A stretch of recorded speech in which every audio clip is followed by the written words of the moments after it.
Arctic sea ice reflects about 80% of the sun's heat, stabilizing the colder temperature of the ocean.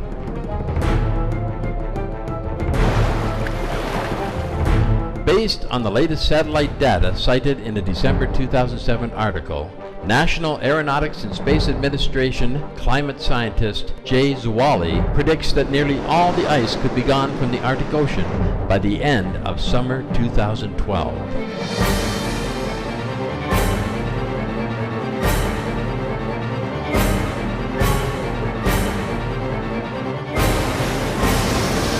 Arctic ice in September 2007 was 23% below previous record low from NASA satellite data and 50% below 1950 levels from ship data.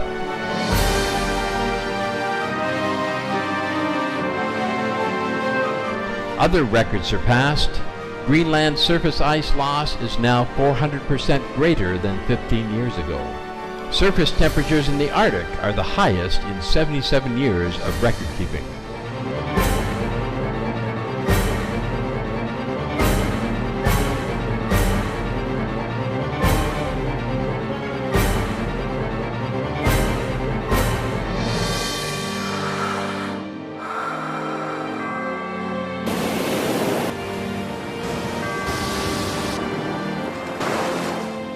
There is hope. According to James Hansen, top climate scientist at NASA, we have passed tipping points. We have not passed a point of no return. We can still roll things back, but it is going to require a quick turn in direction.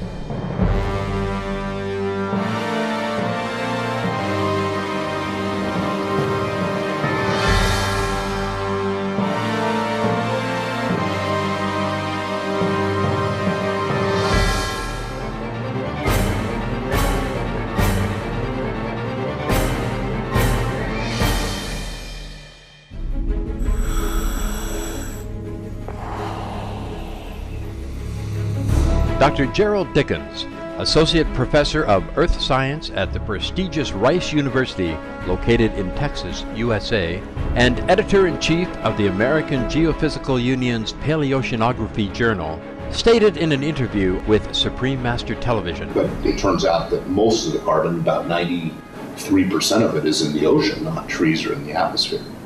And so what's happening right now is we're adding a lot of carbon to the atmosphere, and it's coming in much faster than it can go into the biosphere or into the ocean.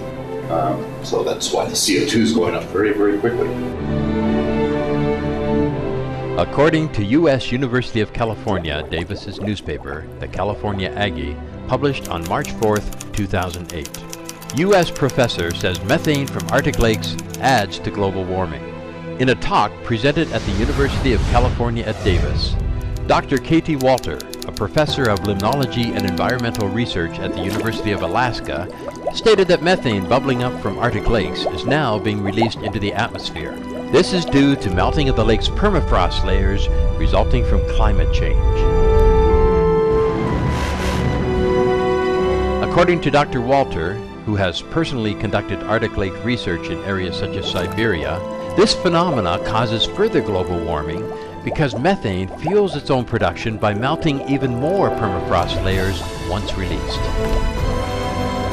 Research by Dr. Gregory Riskin at Northwestern University indicates that methane explosions from the ocean caused extinctions of 90% of marine species and 75% of land species 250 million years ago.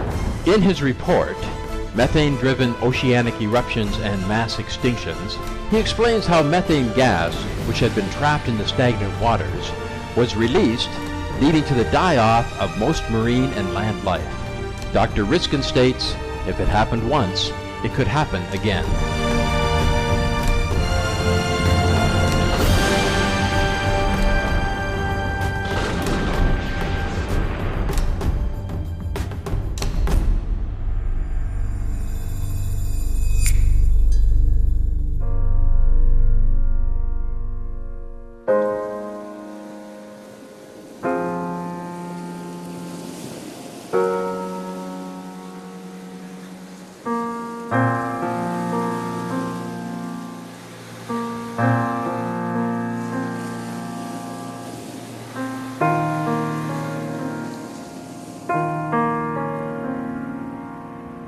wanted to ask, if you had a message for the leaders of the world, what would you say to them? I would say to them, use their mighty power to change the diet of the planet.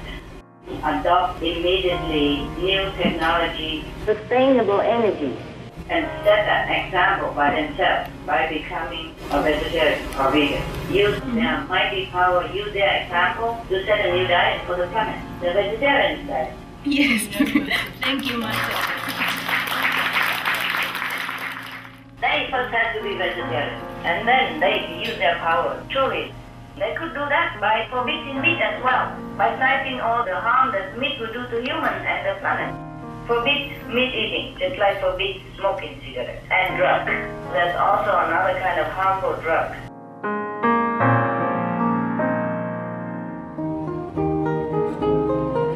I wish really that we have the planet. We're continuing to live and the children will grow up in a better environment. But you see, it's up to humanity to decide what they want and which direction they turn.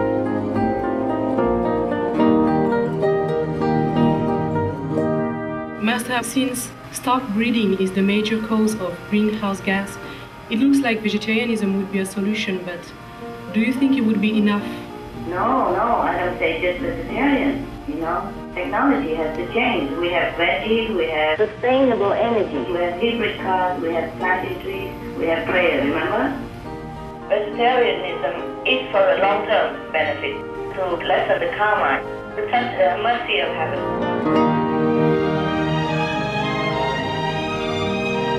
Master, if you had a message for the world, what would it be? That I love them very much.